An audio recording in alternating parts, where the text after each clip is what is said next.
Hello, and welcome to the continuing video series for starting an after-school program that is right for your school and your community.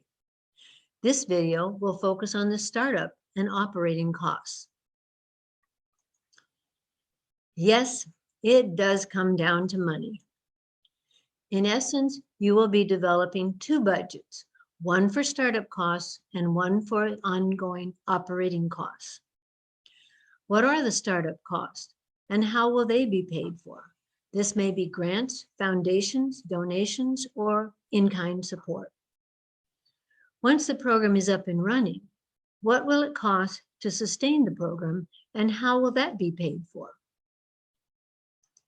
The Wallace Foundation has an online cost calculator noted below that will help you with this.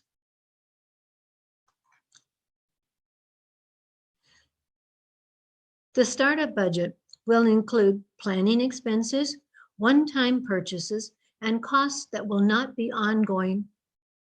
In general, the startup should project costs to cover at least the first 6 months. Including the startup costs are things such as hiring staff, purchasing furniture and equipment, both for the program and the office. This may include computers, phones, installation costs, extra staff time, purchasing basic program supplies such as games, art materials, physical activity equipment, licensing, and consultant fees. As a planning committee, you have taken the time to identify your vision for the program. Now it's time to put a price tag on that program.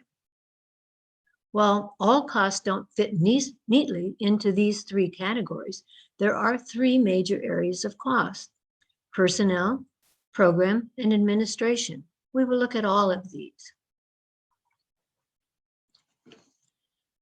Personnel costs generally make up the bulk of the budget, often over 75%.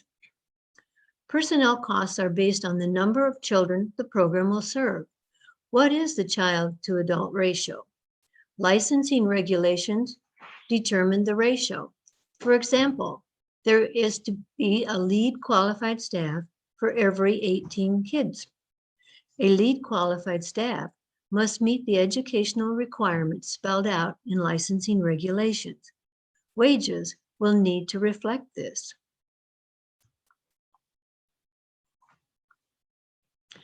Chalk, paint, markers, and paper all add up.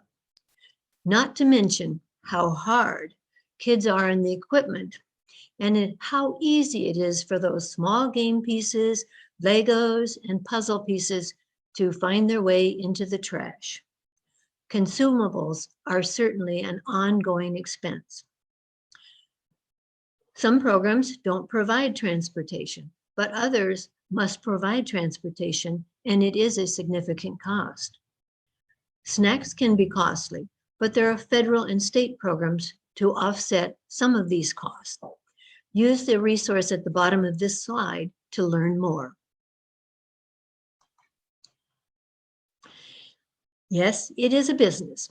Like any business, there are costs to manage the business.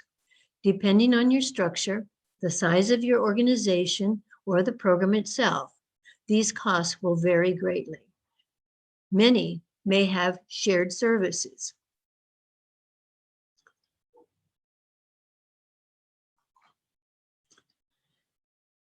You are finally at a point of adding up all of these costs: personnel, program, and administration. When you have the total, you can determine the per child cost for the program. What is the per child cost? This is determined by dividing the total budget by the number of children. If the per child cost, is this doable? Do you need to go back to the budget and see if there are any costs that can be cut or eliminated? Now, how will the costs be met?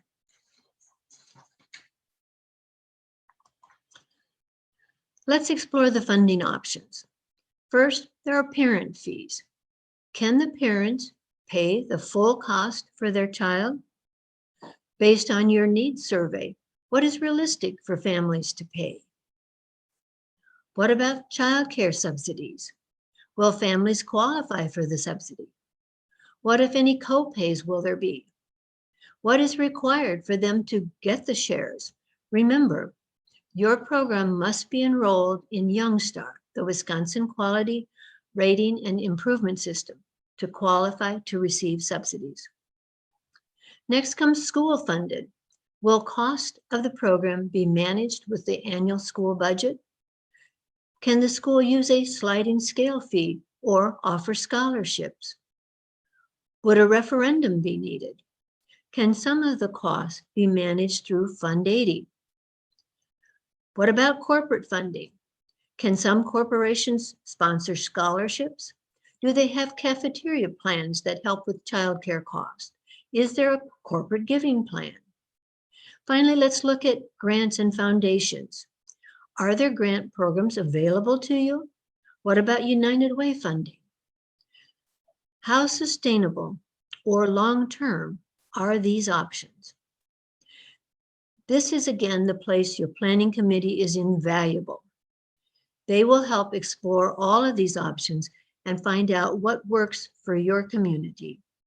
Is this cost realistic? And can this cost be met and, more importantly, sustained?